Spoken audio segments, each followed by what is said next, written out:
inside my head. I try to turn it down, but I can't quite drown it out. I'm tortured every Welcome. day. Thanks so much for joining us today. You're listening to Society Bites Radio, and I'm your host, Dr. Richard Himmer.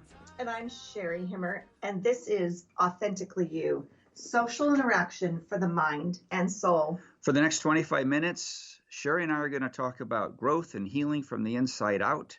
Remember, you are 100% responsible for your happiness, joy, and well-being, despite the fact that you're in quarantine.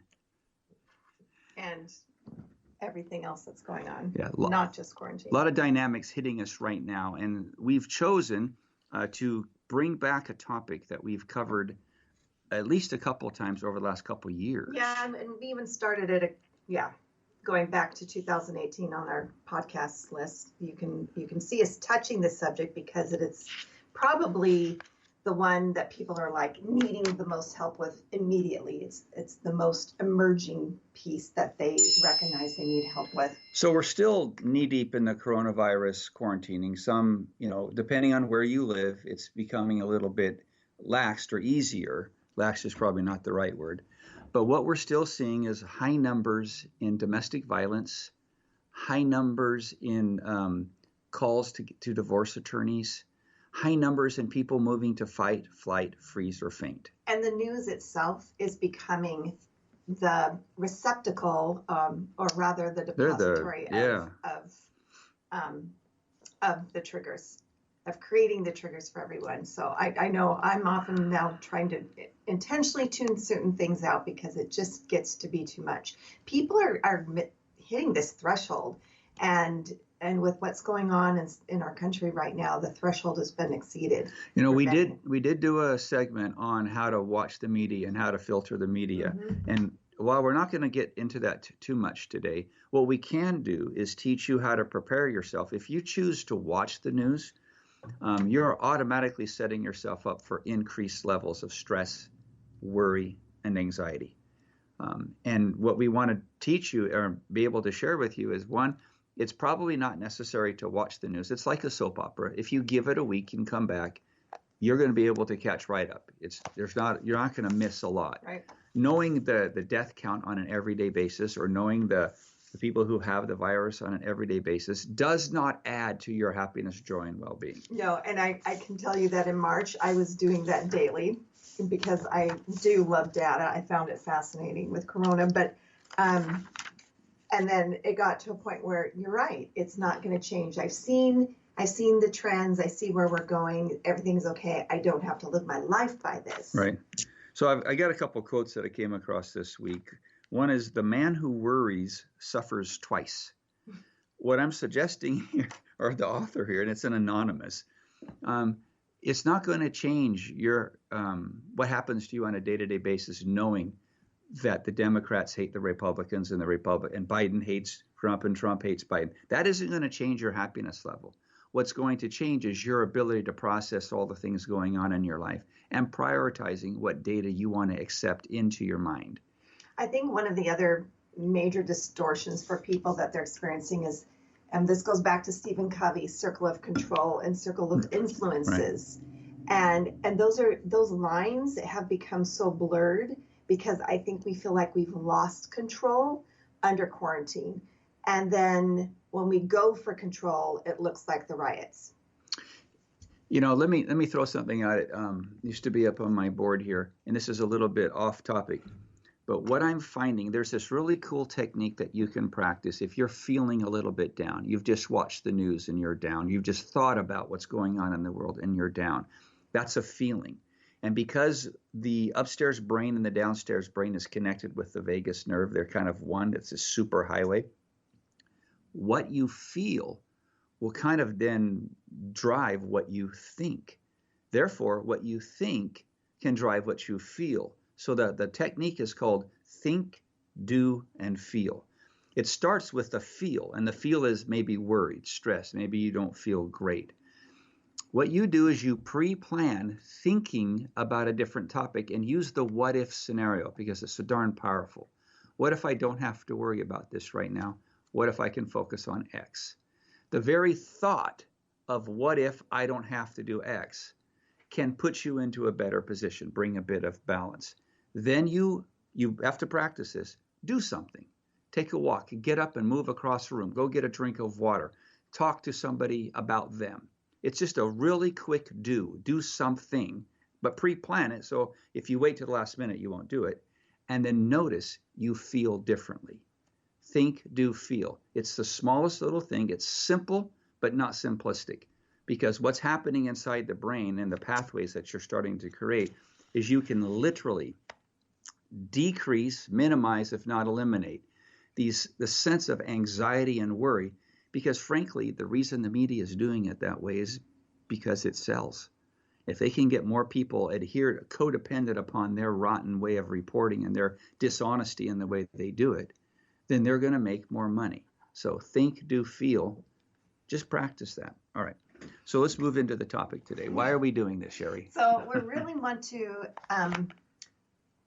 be able to stop that process of being flooded, and it starts with the trigger. So we're going to really analyze trigger busters today and see how can I stop the process to fight or flight, where you got into a reaction that you feel like you can't control.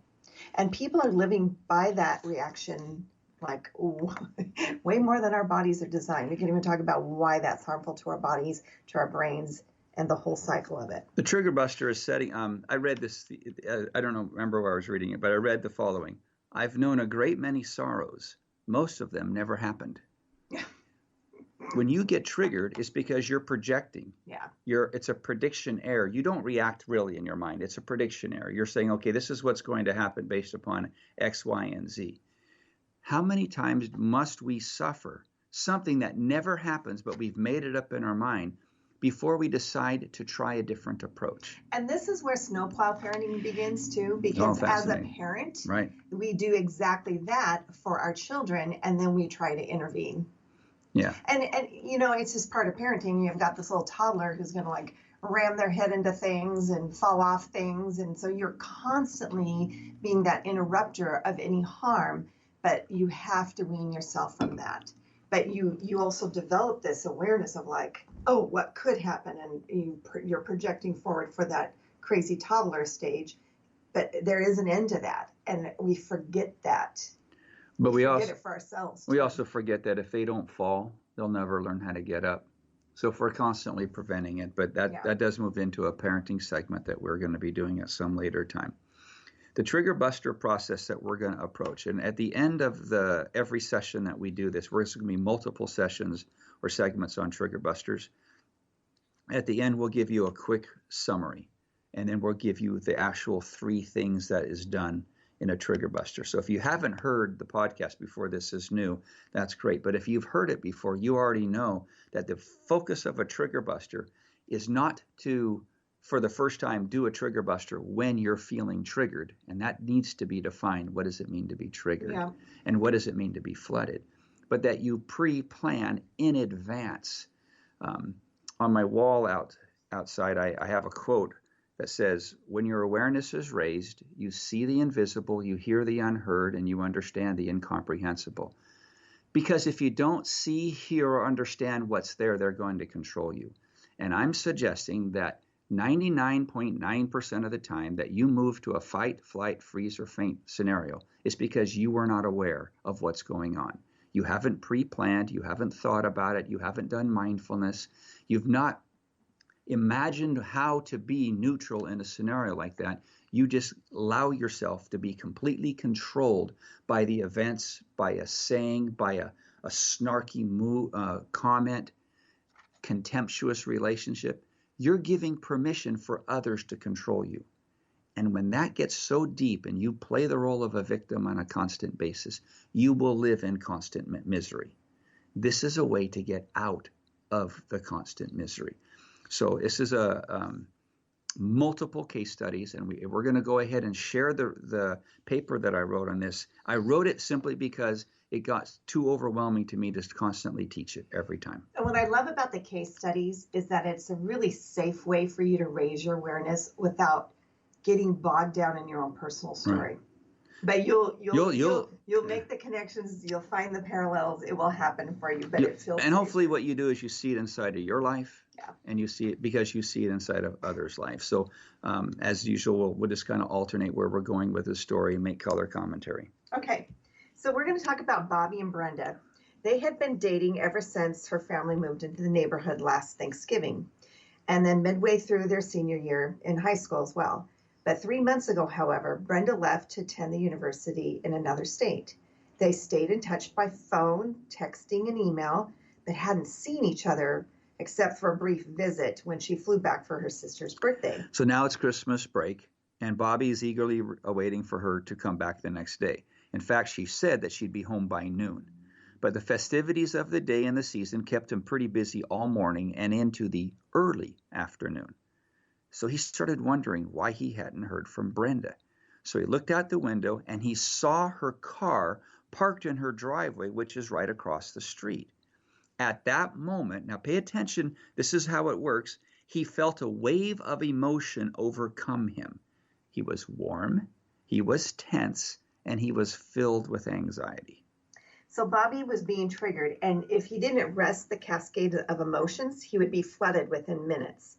And so by definition, triggered is... And we're going to go over this, stimuli. and let's break this down, okay, Sherry? So go ahead and start that. It's a stimuli acknowledged in one's body brains. By definition, your stomach, your chest, your solar plexus, your shoulders, your back, your neck. Pay attention to where you feel anxiety, where you feel stress. That's your downstairs brain. It's your radar. Yeah, and that stimuli is trying to tell you that something is potentially dangerous or exciting. When used to protect one's boundaries, this is a healthy experience, and the person does not move to being flooded. Being triggered is neutral. Now, let's go over that real quick. It's neutral, but that's not the way people use it. They use the word triggered synonymous with flooded, and it's not accurate. Yeah, so we're really talking about the stimuli cue. A trigger is the stimuli cue. The trigger is the thing that makes you feel this way. Because it's neutral, if you start taking information coming at you as neutral, you can actually, that's almost a think, do, feel moment. You can actually go, wait a minute, that's stimuli. It's neither bad nor good, but how I respond to it is. Yeah, I don't want to jump to You're correct, but we're just trying to give them an understanding. No, I was going to say, I don't want to jump the gun in saying, like as in video games, the parallel to video games. Oh, yeah. That like when kids or anybody's playing a video game and something happens in the video game, of course, your brain is smart enough to know it's not reality, but you know, that negative feedback or that warning feedback of anything in a video game, you take it as, oh, okay, I just need to respond and go on with it. And it's not that their brain is intelligent enough. I like to take a little bit umbrage with that. No, I would say some people have gone, and it often happens too far. But what I'd argue is they go into it in context, that they know when they get feedback. If they die, for example, they get another life. They can do a mistake, it gets a retake. But we don't take that contextually in life. We don't understand the meaning of perfect, which we'll define in a little bit. Yeah, so this trigger is to signal something that's amiss or out of alignment. It is negative when and it becomes negative and harmful when one moves to fight or flight if it's not called for, if the context doesn't call for fight or flight. So by definition, triggered is a precursor to being flooded. Yes. It's not the same. So if I'm triggered, it simply means I now recognize that there's a lot going on in my space. I get to choose whether I move to fight, flight, freeze, or faint at that moment. Right. It's the cue of I need to do something as maybe protective boundaries, or I need to be aware that this could cause me an emotional flooding. Let me give a quick example to help people understand this, put it in context. Right now we're under quarantine, or we're coming a little bit of phase two here. But what happens, let's just say when you're triggered, you eat. Just argue for argument's sake, right? This is pretty prevalent. Yeah. And what's happening here is the reason you're eating isn't because you're hungry. You're emotionally hungry, not physically hungry. So what you do is you're not even aware that you're being driven by an emotional pain threshold.